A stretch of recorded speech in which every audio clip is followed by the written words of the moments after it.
जो लोग इस बात को पागलों की तरह सोचते हैं कि वो दुनिया बदल सकते हैं, सच में वही दुनिया को बदलते हैं। Do you want to become next Steve Jobs? Yes you can. क्यों नहीं बन सकते? बिल्कुल बन सकते हैं। हाँ, माना कि स्टीव जॉब्स के पास एक जन्मजात प्रतिभा भी थी, लेकिन ऐसे भी गुण थे जो आपके पास भी होंगे। उसको डेवलप करके आप भी अपनी जिंदगी में सक्सेस हासिल कर सकते हो। तो वो कौन से, चलिए देखते हैं। हेलो फ्रेंड्स, मैं हूं मयूरेश और आपका स्वागत है बुक्स एंड लाइफ चैनल में। Keep smiling because your smile is priceless. दोस्तों, इस चैनल में मैं सिर्फ बुक्स रिव्यू नहीं करता, तो उस बुक में से हमें क्या सीख मिलती है, क्या इंस्पिरेशन मिलती है, जिससे हम अपने लाइफ में, अपने करियर में, अपने रिलेशनशिप में क्या बदलाव ला सकते हैं, ये भी बताता हूँ। तो मेरे साथ जुड़े रहने के लिए नीचे दिए हुए सब्सक्रिप्शन बटन पर क्लिक कीजिए और साथ में बेल आइकन पर भी क्लिक कीजिए, क्योंकि यूट्यूब के एल्गोरिदम से अगर आपने बेल आइकन पर क्लिक नहीं किया तो आपको मेरे वीडियो के नोटिफिकेशंस नहीं आएंगे। तो चलिए अभी क्लिक कीजिए। तो दोस्तों, आज जिस बुक का हम रिव्यू करने वाले हैं वो है Steve Jobs the exclusive biography by Walter Isaacson. ये एक ऑथराइज्ड सेल्फ टाइटल बायोग्राफी है। स्टीव जॉब्स के रिक्वेस्ट से बनी। वॉल्टर आइजैक्सन ने लिए हुए स्टीव, उसकी फैमिली, उसके फ्रेंड, उसके एम्प्लॉय के हजारों इंटरव्यू से बनी हुई ये किताब है। लेकिन दोस्तों, मैं स्टीव जॉब्स के पूरे लाइफ में डीप में नहीं जाऊंगा, क्योंकि आपको वो पहले से मालूम है। मैं बस इतना बताना चाहता हूँ कि इस आदमी में ऐसी क्या बात थी जो उसे एक ऊंचाई पर ले गई, उसे महान बनाया।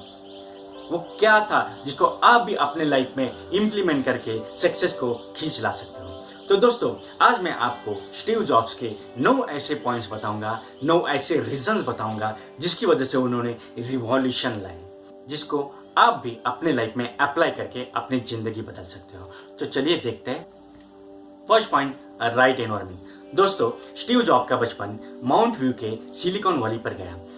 ये एक ऐसा शहर है जहां पर बड़ी बड़ी कंपनी ने अपना स्टार्टअप किया, जैसे फेसबुक, अमेजॉन, गूगल और एप्पल भी। दोस्तों, सिलिकॉन वैली एक ऐसी जगह जहां पर स्टार्टअप चलाने वाले इनोवेटर्स रहते थे, जैसे कि video game creator, engineer, microchip बनाने वाले वगैरह वगैरह। स्टीव जॉब के घर के पास नासा का एक रिसर्च सेंटर भी है। दोस्तों, ऐसे लोगों से मिलते जुलते बातें करते स्टीव जॉब्स मेंटली प्रिपेयर हुए थे, एक क्रिएटर की तरह, एक इनोवेटर की तरह, न कि एक कंज्यूमर की तरह। और आगे जाके उन्होंने जो भी हासिल किया वो उनके एनवायरनमेंट की वजह से। आप भी आज जहां पे हो, आपका जो माइंडसेट है उसकी वजह है आपका एनवायरनमेंट। अगर आपको ग्रो करना है तो आज ही आप चेक कीजिए कि आपका एनवायरनमेंट कैसा है। आप जिन लोगों से मिलते हो, जुलते हो, बातें करते हो, वो आपको क्या आइडिया दे रहे हैं, आपको क्या विचार दे रहे हैं, चेक कीजिए। अगर जरूर पड़ी तो बदलाव भी कीजिए। तो choose right environment. Second point, find out interest. दोस्तों, स्टीव के पिताजी एक मैकेनिक थे। वो घर के गैरेज में स्टीव को इलेक्ट्रॉनिक आइटम्स खोलकर उसे असेंबल करके दिखाते। करते करते स्टीव का भी उसमें एक हॉबी बन गई और आगे जाके उनका टेक्नोलॉजी की तरफ का इंटरेस्ट बढ़ गया। और इसी इंटरेस्ट ने उन्होंने दुनिया को अचंभित करने वाले कारनामे दिखाए, जिसे आज हम एप्पल के नाम से जानते हैं। तो दोस्तों, आप भी आपका इंटरेस्ट ढूंढ निकालो, क्योंकि तरक्की करने में वो आपकी मदद करेगा। क्योंकि जब भी कोई इंटरेस्टेड काम होता है तो आप थकते नहीं हो, रुकते नहीं हो। तो find out your interest. Third point, feel special. दोस्तों, स्टीव जॉब को बचपन में ही गोद लिया गया था। जब थोड़े बड़े होने के बाद उन्हें बात पता चली तो उन्होंने अपने माता पिता से पूछा, तो उनके माता पिता ने कहा कि वो एक स्पेशल बच्चे थे और इसीलिए उन्होंने उसे गोद लिया था। उसके बाद स्टीव ने खुद को स्पेशल समझना शुरू किया। दोस्तों, एक छोटी घटना है, लेकिन उसका स्टीव पर पड़ा हुआ इम्पैक्ट देखो। जैसे वो खुद को बार बार बताने लगा कि वो एक स्पेशल पर्सन है, तो उसके सबकॉन्शियस माइंड ने वो एक्सेप्ट करके उसे हकीकत मिला है। उनका आईक्यू इतना शार्प था कि स्कूल वाले भी उसे सेकेंडरी से हायर सेकेंडरी में बिठाने के लिए तैयार थे। और आप भी एक स्पेशल व्यक्ति हैं। आप में भी कुछ ऐसा खास है जो बाकी किसी में नहीं। तो अपने आप पर यकीन करो, अपने आप को स्पेशल फील करो। बार बार अपने मन को अपने बुद्धिमत्ता के बारे में याद दिलाते रहो, अपने स्पेशलिटी के बारे में याद दिलाते रहो। Feel special. 4 point, be a decision maker. दोस्तों, स्टीव जॉब्स जब कॉलेज में पढ़ रहे थे तो फाइनेंशियल की वजह से और कॉलेज में इंटरेस्ट ना होने की वजह से उन्होंने कॉलेज बीच में ही ड्रॉप आउट कर दिया था। स्टैनफोर्ड यूनिवर्सिटी में दिए हुए लेक्चर में वो कहते हैं कि ये कॉलेज और उनका एजुकेशन ने मेरी जिंदगी में क्या बदलाव ला सकता है, इस बात को लेकर वो संभ्रमित थे। लेकिन कॉलेज ड्रॉप आउट का डिसीजन लेकर उन्होंने अच्छा ही किया, ऐसे वो कहते हैं। हालांकि उस वक्त वो अंधेरे में थे कि अब क्या करें, लेकिन उन्होंने डिसीजन लिया और वो रिवॉल्यूशनरी साबित हुआ, क्योंकि कॉलेज ड्रॉप आउट करने के बाद उन्हें जो मनपसंद क्लास चाहिए थे वो लगा सके। जैसे कि उनका टाइपोग्राफी की तरफ का इंटरेस्ट बढ़ गया, कैलीग्राफी उन्होंने सीख ली और उसी कैलीग्राफी से उन्होंने फ्यूचर में अपने मैकिंटॉश कंप्यूटर डिजाइन किया, उसमें फॉन्ट भी डाल दिए। ये सब हासिल किया उन्होंने एक टफ डिसीजन लेकर। अगर उन्होंने वो डिसीजन नहीं लिया होता तो आज पिक्चर कुछ अलग रहता। तो दोस्तों, मेरी भी एक सलाह है कि आप पहले डिसीजन लीजिए, बाद में उसे सही साबित करने की कोशिश कीजिए। बहुत सारे लोग होते हैं जो डिसीजन लेने में डरते हैं। कोई भी डिसीजन ला लेना या कंफ्यूजन में रहना एक कमजोरी है। तो आप अपने आप को एक स्ट्रांग बनाओ कि आप डिसीजन लेकर उसको सही साबित करने की आप में ताकत आ जाए। So be a decision maker. Fifth point, seek opportunity. दोस्तों, स्टीव जॉब के फ्रेंड वॉजनियाक ने उसके हॉबी के लिए एक कंप्यूटर डिजाइन किया था घर ही घर में। लेकिन स्टीव जॉब ने उसमें एक अपॉर्चुनिटी, एक पोटेंशियल मार्केट नजर आया और उन्होंने ऐसे कंप्यूटर तैयार करके बेचने का डिसीजन लिया।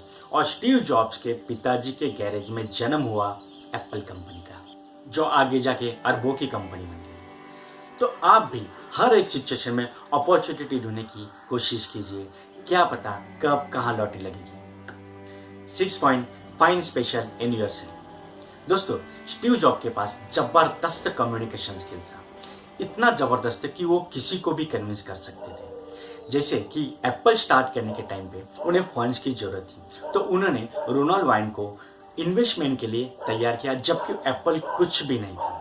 उसी कंपनी का 3rd डायरेक्टर भी बनाया। दोस्तों, एप्पल में जो भी प्रोडक्ट्स बनते थे वो सारे वॉजनियाक बनाते थे और सेल्स का सबसे मुश्किल काम स्टीव जॉब संभालते थे, क्योंकि उन्हें यकीन था कि वो लोगों को कन्विंस कर सकते हैं, उन्हें अपनी बात मनवा सकते हैं। वो अपनी प्रतिभा को पहचानते थे।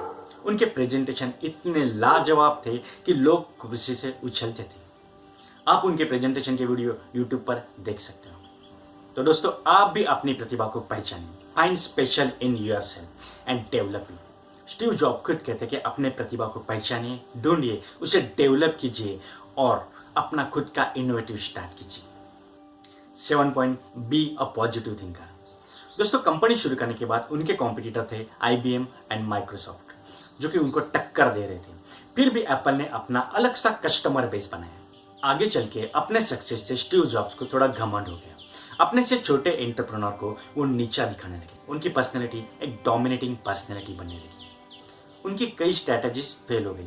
वो अपने डिसीजन पर अड़े रहने लगे। जैसे कि उनका ये कहना था कि एप्पल की सिस्टम क्लोज रहो, मतलब वो किसी भी दूसरे सॉफ्टवेयर के साथ कंपैटिबल ना हो। और कंपनी डायरेक्टर का ये कहना था कि एप्पल की सिस्टम ओपन हो, माइक्रोसॉफ्ट जैसी। इस बात में बहस बढ़कर उन्हें कंपनी से निकाला गया। अब खुद ही बनाई कंपनी से निकाला जाना कितना दर्दनाक होता है, वो स्टीव जॉब्स ही जाने। तबाही भरा समय था। अगले कुछ महीनों के लिए वो डिप्रेशन में थे। अब ऐसे सिचुएशन में क्या करते? उनके पास 2 ही ऑप्शन थे, एक खुदकुशी, सुसाइड। लेकिन दोस्तों, खुदकुशी करना, सुसाइड करना, ये किसी भी प्रॉब्लम का सॉल्यूशन नहीं है। हाँ, प्रॉब्लम से ढेर सारे प्रॉब्लम है, लेकिन उनके सॉल्यूशन भी है। आजकल लोग छोटी छोटी बातों पर डिप्रेस हो जाके सुसाइड कर लेते हैं, जो कि सही नहीं है, क्योंकि गिर से ही फिर के खड़े रहने में ही मानता है। और स्टीव जॉब्स ने दूसरा ऑप्शन चुना, बाउंस बैक।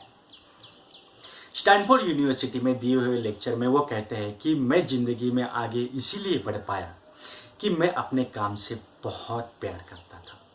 मुझे कोई भी कंपनी रोक नहीं सकती थी। और इसी कॉन्फिडेंस में उन्होंने नेक्स्ट और पिक्सार ये कंपनी चालू की और फिर से सक्सेस हासिल किया। उनके उस लेक्चर में स्टीव जॉब आगे कहते हैं कि वो एप्पल से निकलने से ही वो बदल गए और कुछ रिवॉल्यूशनरी, कुछ इनोवेटिव कर पाए। देखो दोस्तों, पॉजिटिव थिंकर का फेलर की तरफ देखने का नजरिया एक स्टेपिंग स्टोन की तरह होता है, जो उसे एक सक्सेस की तरफ लेके जाता है। मैंने मेरे पिछले वीडियो में भी ये बात डीप में बताई है। अगर आपने वो वीडियो नहीं देखा है तो मैंने डिस्क्रिप्शन में वो लिंक 8 पॉइंट, बी परफेक्शनिस्ट। दोस्तों, स्टीव जॉब्स अपने काम के प्रति बहुत पॉजिटिव थे। उन्हें छोटी छोटी चीज में परफेक्शन चाहिए था, चाहे वो प्रोडक्ट की बाहर की चीज हो या अंदर की। एक बार एप्पल कंप्यूटर में सॉकेट बोर्ड अच्छा ना दिखने से उन्होंने 2 एम्प्लॉय को फायर भी किया था। उन्हें सब चीजें परफेक्ट चाहिए थी। उन्होंने क्वांटिटी से ज्यादा क्वालिटी पे फोकस किया था और उसी वजह से उन्होंने लोगों को एक से बढ़कर एक ऐसे प्रोडक्ट दिए कि लोगों को जीने के तरीके बदल गए। दोस्त, तो आप भी परफेक्शनिस्ट बनिए। आप जितना परसेंट परफेक्ट बनोगे उतना परसेंट आपको रिजल्ट मिलेगी। 50% परफेक्शन, 50% रिजल्ट्स, 100% परफेक्शन, 100% रिजल्ट्स। सो बी परफेक्शनिस्ट। और लास्ट 9 पॉइंट, सी फ्यूचर। दोस्तों, नेक्स्ट और पिक्सार एप्पल ने फिर से खरीद लेने के बाद स्टीव जॉब्स फिर से एप्पल के सीईओ बन गए। उसी दौरान उन्होंने लोगों को फ्यूचर में क्या चाहिए, उनकी क्या डिमांड है, उसे ध्यान में रखकर उनके सामने अपने आगे के अजूबे पेश किए, जैसे कि iMac, iPod, iTunes और सबसे बेहतरीन आईफोन। दोस्तों, ये आईफोन तो दुनिया का सबसे पहला टेक्निकली फुल फ्लेक्स स्मार्टफोन था।